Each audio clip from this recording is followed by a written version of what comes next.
Bien, alors voyons maintenant ce que Lester nous explique au sujet de l'amour humain et de l'amour divin.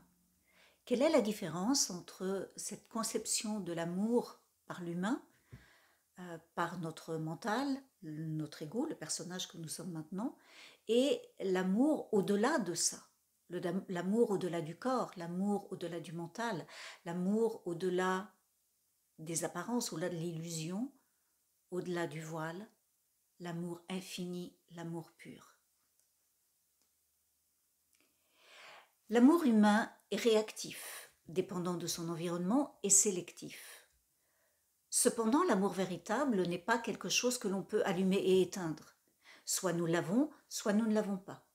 Quand nous l'avons, c'est impossible d'aimer une personne et d'en haïr une autre.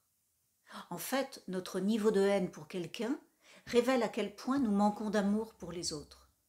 Notre amour n'est pas plus grand que notre haine pour qui que ce soit. En vérité, ce que la plupart d'entre nous appellent l'amour est en réalité un besoin. Si nous disons que nous aimons cette personne et pas une autre personne, ce que nous disons réellement, c'est que nous avons besoin de cette personne. Par conséquent, nous faisons tout ce que nous pouvons pour obtenir ce que nous voulons de ceux dont nous avons besoin. Ce n'est pas de l'amour véritable, c'est conditionnel, manipulateur et exclusif. Alors là où l'amour humain est conditionnel, l'amour divin est inconditionnel. Là où l'amour humain est limité, l'amour divin nous donne la joie illimitée au-delà de notre imagination la plus folle.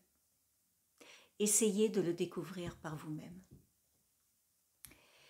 Et je vous propose de continuer cette réflexion sur l'amour à travers des phrases, à travers des idées, des enseignements de Lester Levinson.